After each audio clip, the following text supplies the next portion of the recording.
em Canaã da Galileia e manifestou a sua glória, e os seus discípulos creram nele. Amém? E manifestou a sua glória, e os seus discípulos creram nele. Repita comigo: e manifestou a sua glória, e os seus discípulos creram nele. Amém? Queridos, toda atenção agora é pouca diante da importância que há a palavra de Deus. Não podemos sair daqui da mesma maneira que entramos. Temos que sair daqui enriquecidos, porque Deus quer nos abençoar aqui esta noite. Então ofereça a Deus o teu culto nesta noite. Não fique esperando o pregador que aconteça milagres. A tua resposta vem de Deus. Somos um canal aqui para transmitir a mensagem de Deus, mas você tem que fazer a tua parte. Tá certo? Sempre foi assim. Se você quer ver o morto ressuscitar, você tem que remover a pedra. Se você quer ver o fogo cair no altar, você tem que reparar o altar. Se você quer ver o gigante cair, você tem que rodar a fundo e atirar a pedra. Não é assim? Mas nós temos que fazer a nossa parte. Quer ver o mar se abrir, estenda o cajado e ora a Deus, e Deus abre o mar. Mas você tem que fazer a tua parte. Não fique esperando de mim, tá certo? Mas espere do Senhor. Deus tem uma vitória para você aqui esta noite. Então esteja atento. Muitas pessoas ficam desapercebidas e saem murmurando, dizendo: Deus não falou comigo. Não falou ou não estava prestando atenção. O crente que está prestando atenção está atento para tudo que está acontecendo. Eu costumo dizer que Deus fala conosco em tudo que está acontecendo aqui, irmãos, através dos louvores, através do testemunho. Todos aqueles que estão tendo a oportunidade aqui estão falando na direção de Deus. Deus está falando com você. Então receba em nome de Jesus. Meus queridos irmãos, Jesus nunca agiu por coincidência, nunca agiu por acaso ou aleatoriamente. Jesus sempre agiu com propósito. Sempre que ele abria a sua boca para ensinar, por meio de parábolas. Parábola significa comparações, é assim, não é? Significa comparações. Sempre que Jesus ensinava, ele ensinava com um propósito. A parábola tem, por um lado, ocultar o seu ensino, mas por outro, revela também o seu ensino. Para todos os sequiosos, todos aqueles que querem ouvir, Deus revela os seus mistérios. Mas para os indiferentes, não conseguem compreender o que Deus está transmitindo. É assim, não é? Deus sempre agiu com propósito. E nas suas curas, nas suas manifestações, nas suas deslocações de um lado para o outro, sempre foi com propósito. Neste milagre aqui, irmãos, havia também um propósito. Ou melhor dizendo, no tocante do milagre que Jesus realizou lá em Canaã da Galileia, haviam dois propósitos para nós ganharmos tempo. Primeiro propósito, que fez com que Jesus fosse até Canaã da Galileia para realizar o milagre. O primeiro propósito, para que a sua glória fosse manifestada. Fite teus olhos aí no versículo 11, para você acompanhar o raciocínio. Primeiro, para que a sua glória fosse manifestada. Queridos, nós costumamos dizer que o maior milagre que Deus realiza, nós costumamos dizer que os milagres que Deus realiza são aqueles milagres que nós comparamos como pessoas desenganadas pelo médico, pessoas que são curadas do diabetes, do câncer, é verdade, não é? Quando uma pessoa é curada de uma enfermidade, nós falamos, esse é o maior milagre que Deus pode realizar, assim não é? Porém eu digo que o maior milagre que Deus pode realizar é a transformação na vida do homem e da mulher. Deus realizou um milagre na tua vida e manifestou a tua glória, e te provo isso. Quem você era? Por onde você andava? Diga. As pessoas que olhavam para mim antigamente diziam, este não tem mais uma semana de vida, porque com as pessoas que ele está andando, com as pessoas que ele está convivendo, o futuro deste jovem é um futuro de morte. Porém, meus queridos irmãos, em meio a um caminho que eu percorri, um caminho de morte, houve uma intervenção divina. Jesus me salvou, me libertou, me passou pelo chuveiro da graça e me fez nova criatura. Hoje estou aqui dando glórias a Jesus. A mesma coisa aconteceu com você. Hoje quem olha para você diz assim, meu querido, que mudança. Quem te viu, quem te vê. você mudou da água para o vinho, é verdade ou não é? Irmão, este é o milagre que Jesus realizou na sua vida. Por quê? Olhando para você agora, a glória do Senhor é manifestada. Porque quem olha em você hoje, vê o milagre que Deus realizou, glorificam a Deus, sabendo que essa obra só quem pode fazer é Deus. Para que a glória do Senhor fosse manifestada. Escuta, Deus não desiste de você. Jesus realizou um primeiro milagre na tua vida, transformando a sua vida. E continua, prossegue, porque Ele não desiste de você. Ele continua realizando milagres com o mesmo propósito, para que a sua glória se manifeste através de nossas vidas. É verdade, não é? Passamos por lutas, passamos por provações, estamos sujeitos, somos passivos de erro, erramos, vacilamos. Não podemos ficar prostrados, temos que nos levantar e continuar. Mas tem pessoas que não compreendem o processo que nós estamos atravessando no longo da nossa caminhada no Evangelho. Tem pessoas que olham para você e te julgam, te criticam, porque você está passando por provas e lutas. Deus permite às vezes que nós até percamos algumas coisas, é verdade, não é? Tem pessoas aqui que outrora estavam bem financeiramente, dizendo, estava bem em todos os sentidos da sua vida, mas bateu um vento aí, irmão, e hoje a sua situação não é a mesma. E você pensa que você está até em pecado. Tem pessoas que olham, meu Deus, será que eu estou em pecado? E não é isso que está acontecendo. Jesus, quando deparou com aquele homem que era cego de nascença, os seus discípulos perguntaram, quem foi, Senhor, que pecou para que ele nascesse assim? Jesus respondeu, nem a sua mãe, nem seu pai, mas isso aconteceu para que a glória do Senhor fosse manifestada. Há provações, há lutas que acontecem na nossa vida, que não é para nós cairmos, não é para nos decepcionarmos, não é para nós ficarmos frustrados, mas há provações e lutas que vêm porque Deus permite, para que nós cresçamos e passamos a confiar mais nele ainda. Querido, Deus só leva ao deserto quem Ele quer exaltar no monte. Sabia disso? Se você está passando alguma prova, alguma luta, descanse, querido. Porque depois que você passar por esta provação, mais uma vez a glória do Senhor vai ser manifestada através da tua vida. E queira ou não, seus inimigos terão que glorificar a Deus pela obra que Ele está realizando na sua vida. Aleluia. Graças a Deus. Jesus realizou um milagre em Canaã da Galileia para que a sua glória fosse manifestada. Segundo, para nós ganharmos tempo, para que os seus discípulos cresçam nele. Queridos, perceba, Jesus, no decorrer do seu ministério, realizou muitos outros milagres, com o mesmo propósito. Qual o propósito? Para que seus discípulos cresçam nele. Você que gosta de ler a Bíblia, você que lê pelo menos por dia um livro da Bíblia, alguns capítulos por dia, eu sei que os irmãos aqui fazem isso, os irmãos percebem, principalmente nos evangelhos, que Jesus realizou muitos outros milagres. Esse é o primeiro, com o mesmo propósito, para que seus discípulos cresçam nele. Por quê, irmãos? Por que isso acontecia? Porque havia momento, pastor Júlio, que eles estavam confiantes em Jesus.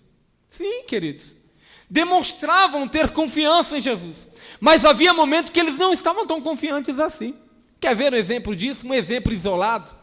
Se você abrir a sua Bíblia, no mesmo Evangelho de João, capítulo 13, versículo 36 ao 37, Jesus está dando algumas instruções aos seus discípulos e está dizendo que vai partir, que não vai estar mais com eles. E para onde ele estaria indo, os seus discípulos não poderiam segui-lo. Então Pedro se manifesta, toma a palavra e diz, Senhor, por ti eu darei a minha própria vida. Irmãos, que palavra de audácia, que homem corajoso, dizendo e afirmando, Senhor, por ti eu darei a minha própria vida.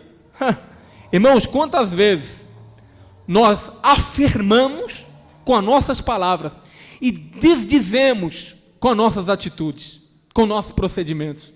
Tem pessoas que começam o ano, estamos findando aí um ano, tem pessoas que falam assim, Senhor, neste ano que vem, eu vou orar mais, eu vou jejuar mais, eu vou evangelizar mais, eu vou fazer tudo aquilo que durante esse ano eu não fiz, é verdade, né? Eu vou ler toda a Bíblia, Senhor. Querido, já findou-se o ano, está entrando o outro ano e ainda você não fez nada disso.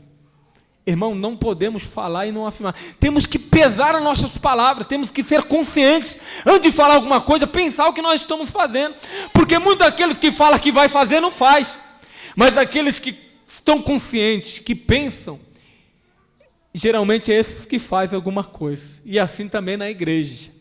Quando o pastor Júlio chega aqui e fala assim: irmãos, quantos aqui estão dispostos a vir nos ajudar, irmão, para o crescimento dessa obra? A abrir a igreja, limpar a igreja, a vir aqui fazer a liturgia do culto. Tem muitos irmãos que levantam a mão e falam: pastor, pode contar comigo que eu vou estar lá para ajudar no que for necessário, né? Se coloca como uma pessoa prestativa, mas na hora da verdade, aonde estão os irmãos? Às vezes a igreja inteira se compromete dizendo: pastor, pode contar conosco, porque nós estamos aqui para o que der e vier. Mas, irmão, na hora da verdade você pode contar com um ou dois. É assim ou não é? Nós falamos e negamos aquilo que nós afirmamos, principalmente nas adversidades. Falamos que amamos, mas na hora de provar, aonde está o amor da igreja? Falamos que temos misericórdia, mas não demonstramos misericórdia. Falamos e negamos o que nós falamos através das nossas atitudes. Querido, pare e pense, porque nessa noite Deus está te dando a oportunidade para te responder. Porque muitas pessoas oram e Deus sabe que ela não vai cumprir, por isso Deus não abençoa. Temos que ter certeza do que nós estamos falando e colocar em prática o que nós estamos afirmando, para que a nossa vida seja de bênção após bênção, vitória após vitória. Deus está aqui, irmãos, esta noite, e Ele quer te abençoar. Pedro afirmava aqui que daria vida a Jesus. Afirmou ou não afirmou? Mas se você for lá para o capítulo 18 do mesmo Evangelho de João, a Bíblia diz que no momento mais cruciante do ministério de Jesus, Jesus está sendo interrogado, sendo julgado inocentemente. E a Bíblia diz que os seus discípulos se dispersaram. Cada um foi para um lado, eles estavam assustados com a situação, eles estavam correndo risco de vida.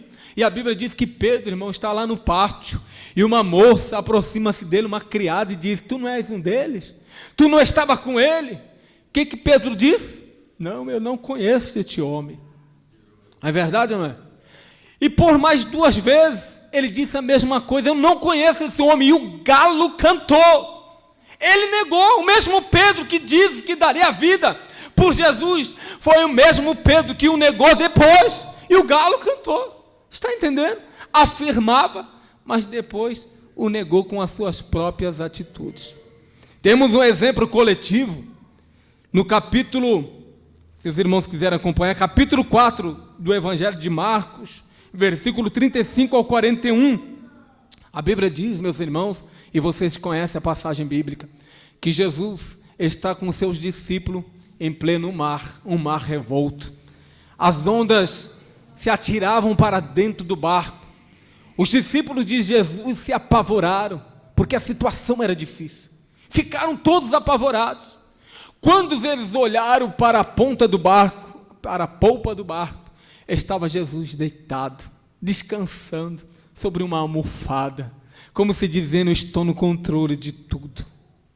Jesus estava descansando. Meu querido irmão, eu não sei a luta que você está passando, como você chegou aqui esta noite, mas eu quero te dizer: siga o exemplo de Jesus, descanse, aprenda a descansar na tempestade. A luta está difícil, mas descansa, porque todo aquele que espera no Senhor, irmão, recebe vitória.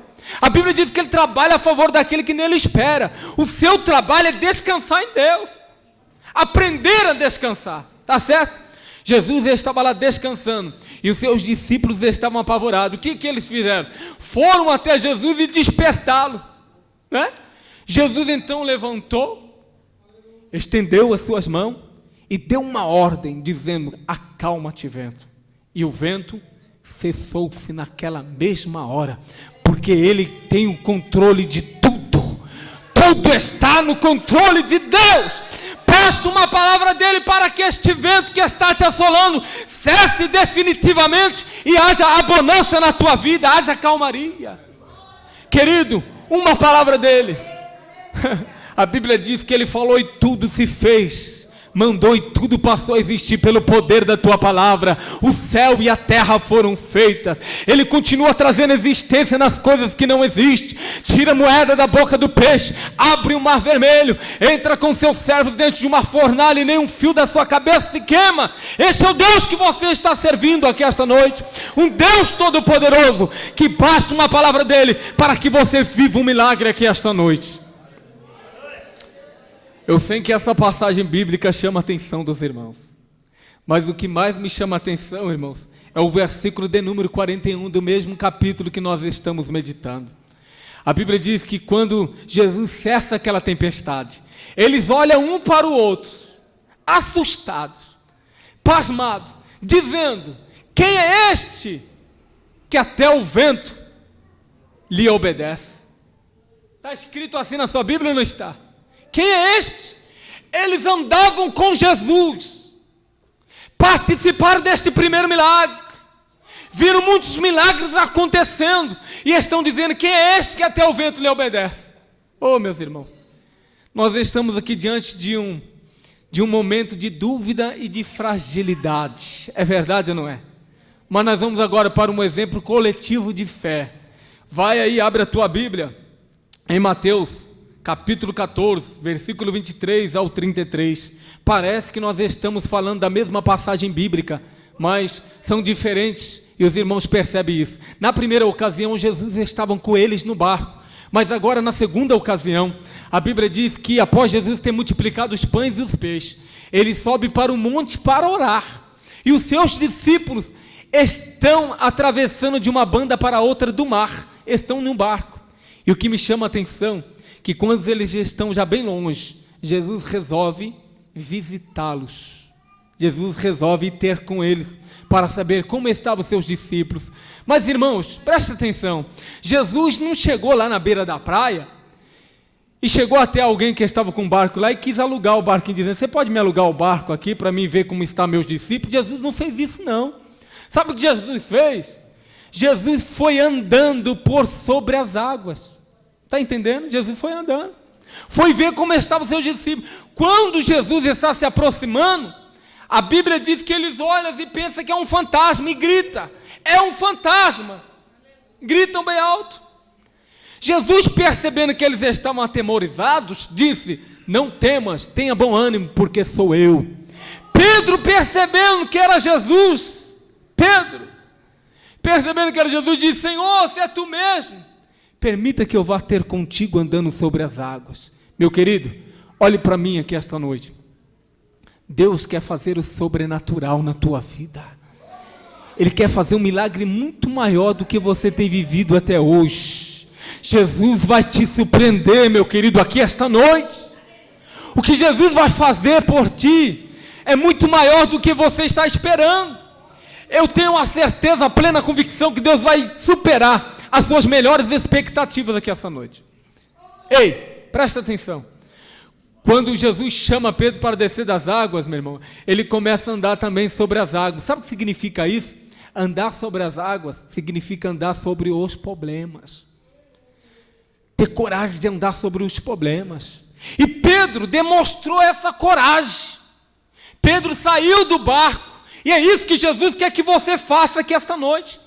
Que você tenha essa ousadia, que você tenha esta coragem. Eu não sei a situação que você está atravessando, está passando por muitas lutas e dificuldades, e isso tem feito você retroceder e ficar recuado. Mas não é tempo de recuar, não é tempo de voltar atrás e ficar amedrontado. É tempo de enfrentar o problema de frente, é tempo de avançar e não de recuar, de voltar atrás. É tempo de ter coragem. Jesus andou sobre as águas, e Ele te convida nesta noite a fazer o mesmo. Ande sobre as águas, ande sobre os seus problemas, porque eu sou poderoso para te sustentar com a minha destra. Pedro teve coragem e teve uma experiência grandiosa com Jesus. Os seus discípulos poderiam ter essa experiência, mas não tiveram. Só Pedro teve essa experiência. Ele teve coragem de sair do barco. Às vezes nós olhamos para alguns irmãos e falamos assim: nossa, esse irmão é tão corajoso. Esse irmão estuda de manhã, trabalha à tarde e está fazendo faculdade à noite. Esse irmão é muito corajoso. Essa irmã é corajosa, jejua de manhã, à tarde, está aqui. São pessoas que se destacam, irmãos, porque são pessoas que não se conformam na mesmice, não se conformam. São pessoas que estão saindo do barco. Todo aquele que sai do barco tem experiências com Deus.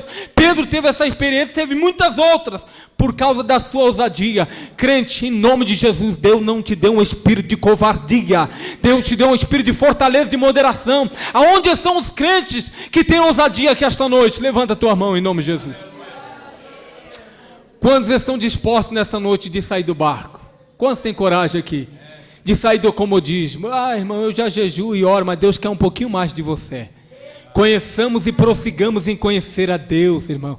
Não se conforma, Deus tem coisas maiores para realizar na tua vida. Mas enquanto você ficar de braços cruzados, achando que até onde você chegou já está bom demais, não, meu querido, não se conforme. Deus tem muito mais para fazer na sua vida. Se Ele te prometeu te levantar como um pregador, para pregar em 4 cantos desta terra, Deus vai te levantar para você ser um pregador. Se Deus te chamou para ser um cantor, cantando no Brasil e fora do Brasil, Deus vai fazer isso. Basta que você se disponha e tenha coragem e saia do barco da onde você está vivendo. Tem pessoas que deixam emprego, tem pessoas que deixam família e vão para outros países pregar o evangelho, porque estão saindo do barco e estão tendo experiência com Deus.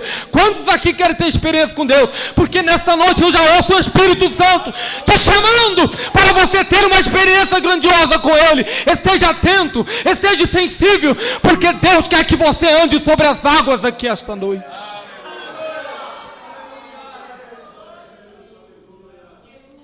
O crente que anda sobre as águas sempre terá experiências gloriosas com Deus.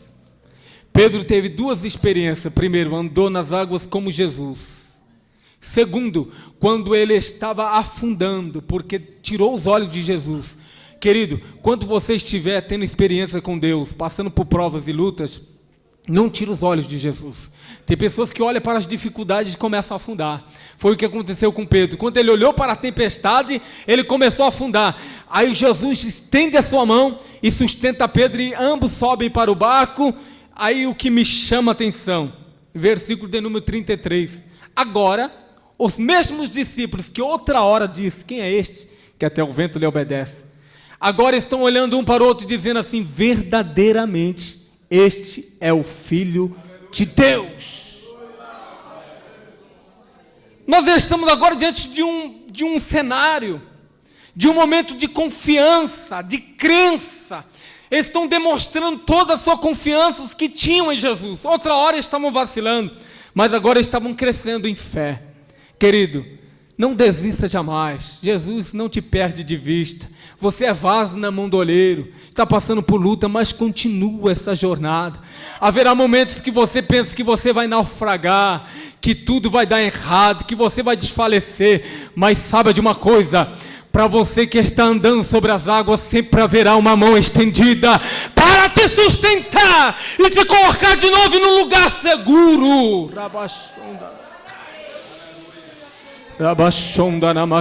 Você nunca estará sozinho. Sempre haverá uma intervenção divina, sempre haverá uma porta aberta, sempre haverá um socorro presente na hora da angústia, porque o Deus que você serve é um Deus que está presente em todos os momentos da sua vida. Capítulo 6 do Evangelho de João. Capítulo 6 do Evangelho de João, versículo 6 ao 7. Jesus olha para aquela multidão que estava faminta. Jesus pergunta para Felipe: Felipe, aonde compraremos pão para alimentar esta multidão? Felipe olha para Jesus e diz: Senhor, 200 denários não seria suficiente para que cada um pegasse na sua mão um pedaço. Meu querido, quando Jesus fez uma pergunta para Felipe, fez essa pergunta para o experimentá-lo, porque Jesus já sabia o que iria fazer. Jesus estava apenas provando a Felipe para saber qual era a sua atitude. Felipe estava diante daquele que tudo podia fazer. Ei, Felipe participou do primeiro milagre. Felipe estava no barco com Jesus. Felipe viu Pedro andando sobre as águas. Felipe viu muitos milagres. Ele estava diante daquele que tudo podia fazer e estava preocupado como iria resolver aquele problema. Ei, às vezes nós estamos agindo da mesma maneira. Tem pessoas que estão aqui esta noite e podem estar passando por algumas dificuldades. Vão voltar à realidade. Eu te pergunto, meu irmão, nesta noite, o que fazer? O que fazer diante das dificuldades, da adversidade? Se apavorar, se assustar, fazer como Marta fez lá no capítulo 11 de João? Jesus, a Bíblia diz que ele ficou lá mais 4 dias no lugar onde estava, depois foi lá para Betânia, onde Lázaro, seu amigo, já estava sepultado e até cheirando mal. Quando Jesus está se aproximando, Marta corre diante de Jesus e diz: Senhor, se tu estivesse aqui, o meu irmão não teria morrido. É assim, não é? Marta falou isso. Jesus disse: creia, Marta, que seu irmão viverá. O que Marta disse, irmão? Resumindo, Marta disse: sim, Senhor, ele há de ressuscitar na ressurreição dos últimos dias. Irmão, tem pessoas que quando está passando por provas e luta, começam a olhar para o seu passado, dizendo: meu passado era tão melhor do que hoje. Assim não é? E às vezes Deus levanta profetas para falar com este tipo de pessoas, para confortar essa pessoa. Deus levanta: eu vou te abençoar, o teu futuro será promissor. E tem pessoas que falam assim: eu sei, Senhor, lá no futuro Deus vai me abençoar. Ele está como Marta. E acreditava no Jesus do futuro, no passado. Os dias, no futuro. Que fica preso no passado. Deus antes. Ora. Estava diante dela, Jesus. Ele era um milagre do passado.